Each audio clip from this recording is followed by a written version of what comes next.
Baik, saya akan mengulangi bagian result. Nah, di bagian result yang kita tuliskan adalah kita melaporkan kembali apa yang sudah kita lakukan di bagian research method. Sehingga ini akan sesuai dengan bagaimana misalnya data diperoleh, kemudian bagaimana dianalisis, yang itu semua tidak lepas dari apa formulasi rumusan masalah yang sudah kita buat di bagian awal atau tujuan dari penelitian yang kita kerjakan. Sehingga di sini kita tidak perlu memberikan interpretasi, cukup mendeskripsikan apa yang sudah kita lakukan dengan menjawab pertanyaan penelitian. Nah, oleh karena itu biasanya di sini fitur bahasanya adalah menggunakan bentuk past tense, sama seperti ketika menulis bagian research method, karena sudah dilakukan, sudah ditemukan.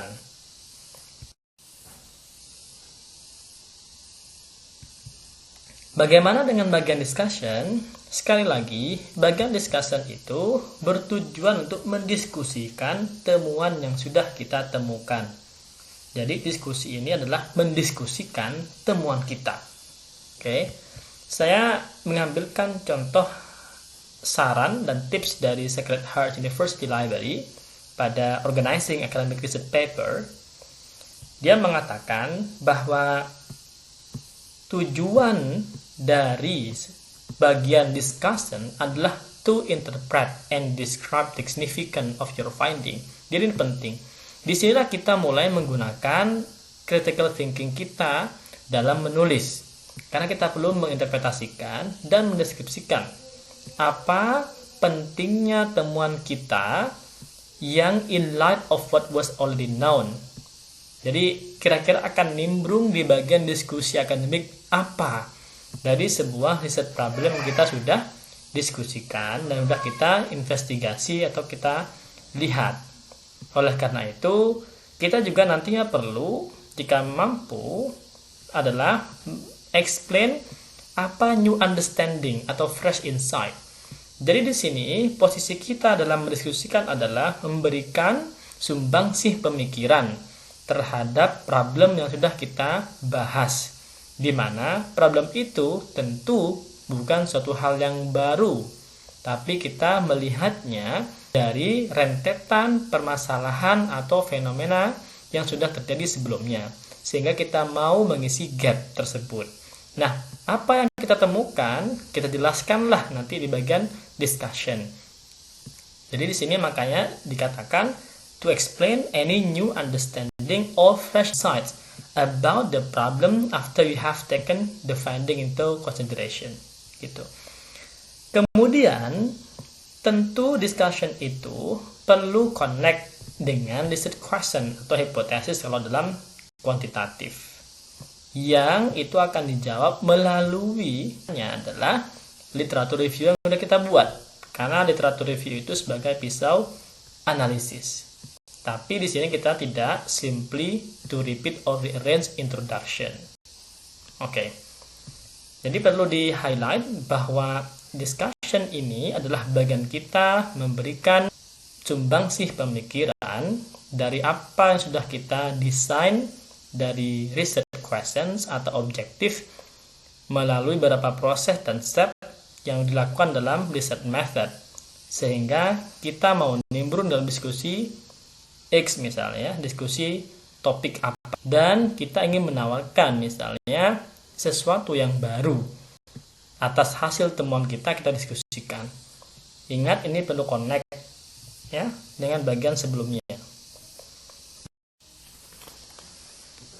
Selanjutnya, apa yang penting kita tulis dalam bagian discussion ini? Pertama adalah menjelaskan result, ya, menjelaskan result, yaitu kita bisa comment on whether or not the result were expected and present explanation for the result. Jadi kita perlu kemudian memberikan penjelasan dari temuan kita. Nah, jika misalnya diskusi itu terpisah sectionnya atau partnya dari bagian result, maka sangat penting Kadang-kadang ada model penulisan yang result and discussion. Sehingga ketika memberikan result, dia sekaligus memberikan explanation atau konteks dari sebuah finding tersebut. Yang kedua yang penting juga adalah kita lakukan dengan references to previous research. Kita perlu compare, contrast, kemudian mencari weakness and strength-nya. Di sini dikatakan compare your result with the finding from other studies. Ini penting karena kita mau mendiskusikan. Jadi perlu menghadirkan sekali lagi adalah dialog akademik.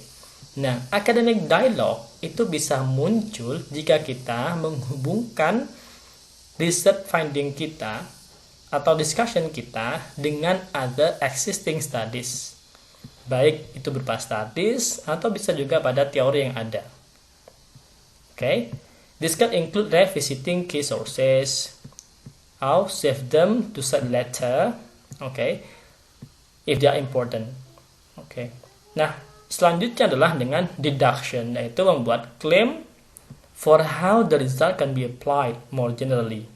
Misalnya dengan describing lesson learned, proposing recommendation that can help improve a situation.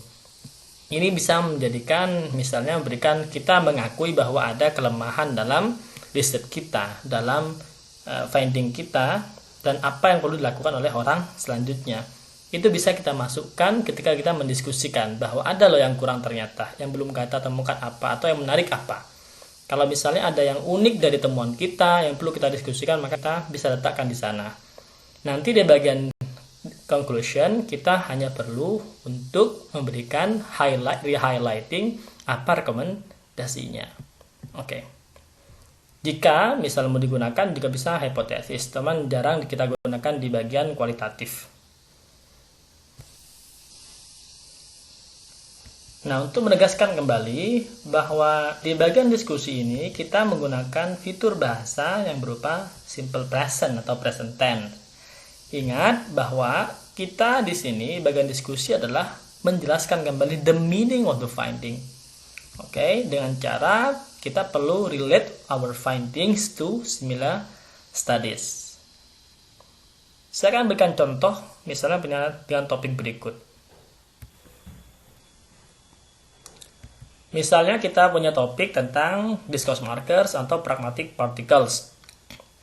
Kemudian kita memformulasikan bahwa the aims of this paper is to investigate Mallory's pragmatic particle J.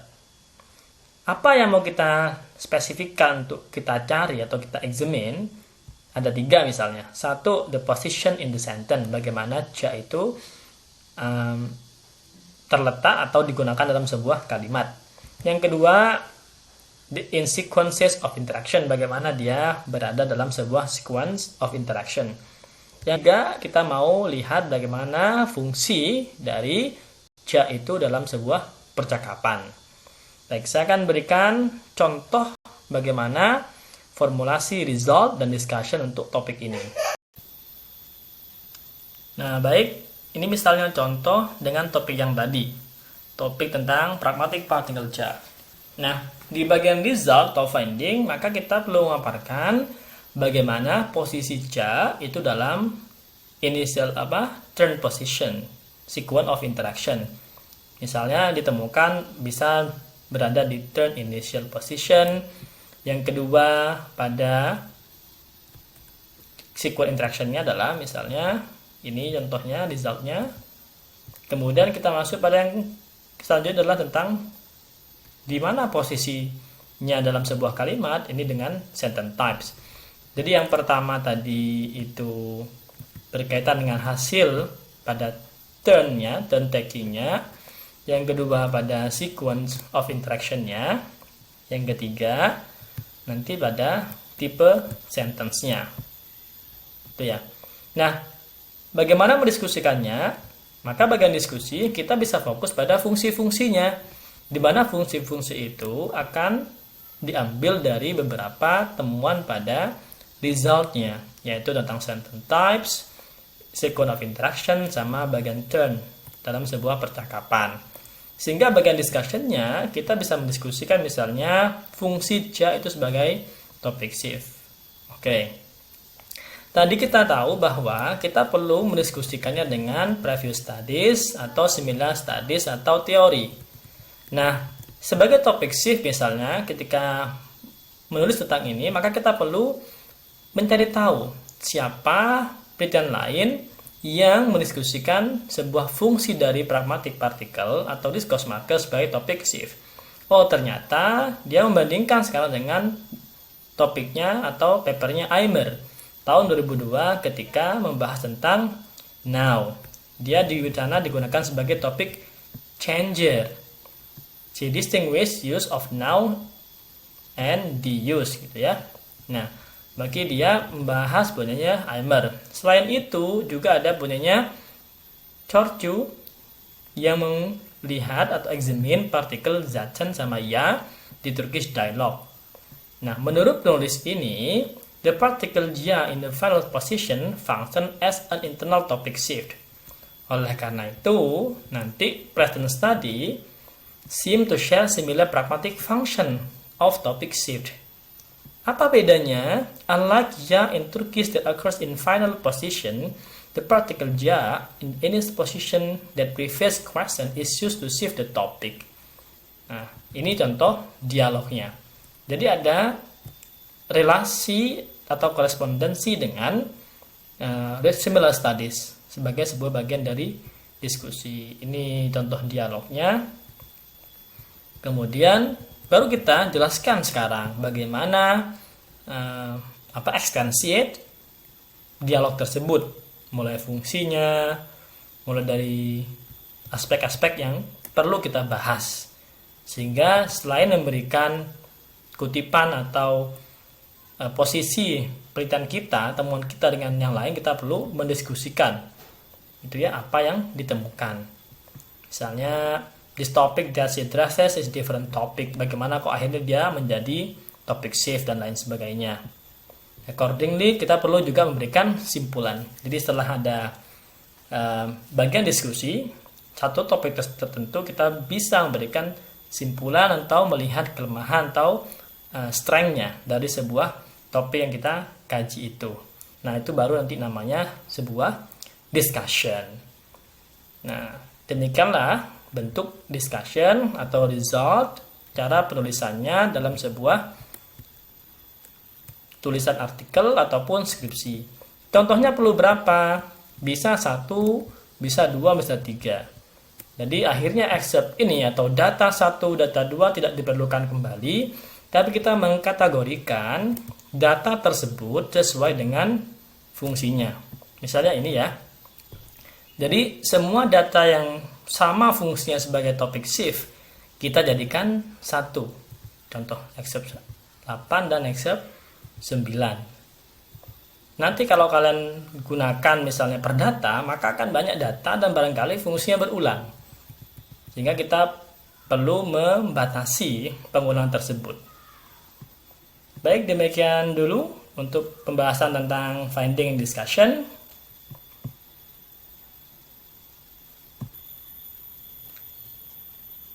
Baik, demikian dulu untuk sesi kali ini tentang perusahaan finding and discussion. Bila ada pertanyaan atau komentar, silakan drop di kolom komentar. Semoga tulisannya cepat selesai. Yang menulis artikel semoga cepat publish.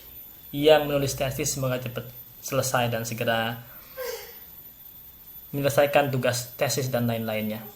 Thank you and good luck.